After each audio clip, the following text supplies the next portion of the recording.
وهو القاهر دغ الله زور اور دے فوق عبادی پخپلو بندگانو بانے اللہ غالب دے زور اور دے ویرسلو علیکم حفظا ویرسلو اور علیگی علیکم تاسبان حفظا سوکیدار ملائک سوکے کون کی ساتن کون کی ملائک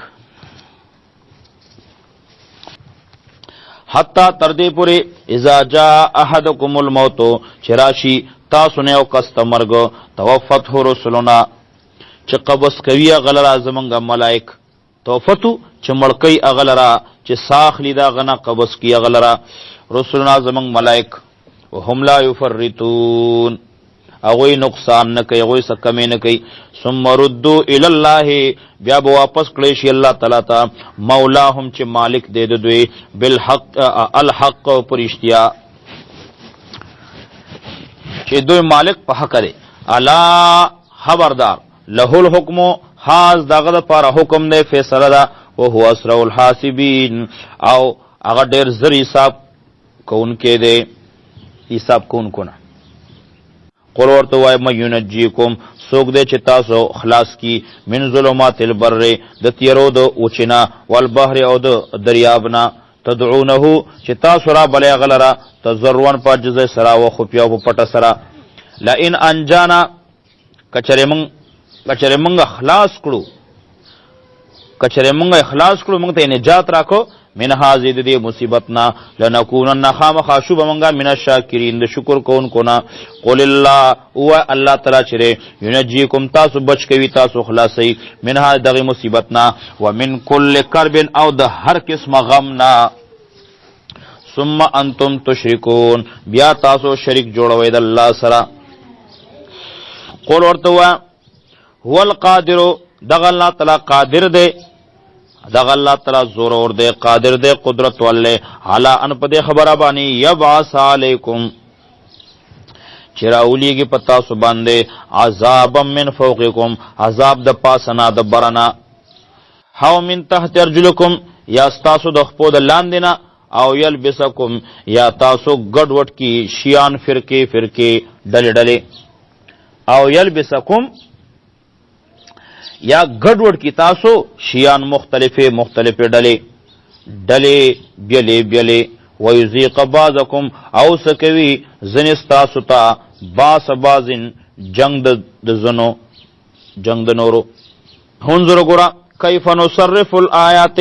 سرنگ منگا بیانو آیاتنا لعلهم یفقهون دیر پاچ دوی پوشی وکذب به قومکا او دروغ جن کړو دیل راستا قوم وهو الحق او حال لای چې دا حق ته قرور تو لست علیکم بوکیل نیمستاسو ذمہوار څه پتا سو ذمہوار نه ما لکل نبی مستقر د هر لکل نبی د هر یو خبره د پاره مستقرون وقت مقرر دے وسوف تعلمون او زده چې تاسو په شی و اذا رايت الذين او کله چې توینه خلق یخوزون فی آیاتنا چاوی بحث کوي فی آیاتنا زم پیاتونو کې یا یخوزون چې ورننوزی فی آیاتنا زم پیاتونو کې یم انه په باطل خبره کې باس کوي یخوزونه چې ورننوزی ور داخليږي باس کوي په باطل کې فی آیاتنا زم پیاتونو کې فارز انهم دوینه مخواړه حتی تر دې پورې یخوزو چې دوی خبره شروع کی بحث شروع کی دو ورننوزی فی حدیث غیری په بل خبره کې و اما ينسینک شیطانو او که ایر کلستان شیطان فلا تقود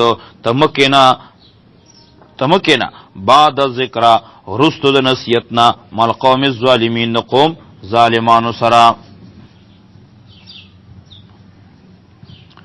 فلا تقد بعد ذکر مکن رستو د یاداشنا مال قوم الظالمین د قوم ظالمانو سرا وما علی الذین او نشته پاکستان باندې یتقون چې ځان ساتي د شرکنا من حسابم دی حساب د دوینا من شی حسیو سیزو ولکن ذکر لیکن نصیحت کولی دویتا لعلهم یتقون پاچ دوی ځان بچ کی وذر الذین او پریک دا خلقو اتخذو دینم چې دوی نیول خپل دین لعبن لوبه ولهوان تماشا، لعبن مشغولا ولهوان او تماشا، وغرتهم الحیات الدنیا او دوکا ورکړل دویلا الحیات الدنیا دی ژوند دنیا. وذکر به او نصیحتو کا بدی قرآن سرا ان تبصل نفس بما کسبت، ان تبصل چه گرفتار نشی نفس یو نفس بما کسبت پا آغا چه دا کسب کرلے لیس لها نشے در پارا دے نفس پارا من دون اللہ بید اللہنا، بید اللہنا ولیون سوک دوسو ولا شفیع اونو سوک سفارشی. وذکر او بیانو کا بھی پر قرآن سرا ان تبصل چه حلاک نشی، چه گرفتار نشی، ان تبصل چه حلاک نشی نفس یو نفس بما پسبب داغ عمل کا سبب چکڑے دے لیس لا نشے جدے نفس دا پارا من دون اللہ بید اللہ تعالیٰ ولیون سوک دوسو ولا شفیع اون سوک سفارشی مددگار سوک سفارشی نشتے. وَإِن تَعْدِلْ كُلَّ عَدْلٍ وَإِن تَعْدِلْ او که جرمانه ورکی دا نفس کل عدل هر جرمانه او کور کی هر قسم بدلا لا یوخذ منها نو قبول بنا کړی شي دنا وا بنا غستل شي دنا اولئک الذین دا کسان دی ابسلو چې دوی گرفتار شوی دی بما په هغه عمل باندې کسب چې دوی کړی دی یا ابسلو هلاک کړی شوی دی بما په سبب دو اغا عمل کسبو چې دوی کړی دی لهم شرابن دوی لپاره سکلی من حمیمن د ګرمو بونا خټکېدلو بونا وعذاب علیم او عذاب دی دردناک بما کانوا یکفرون ځکه چې دوی کفر کو.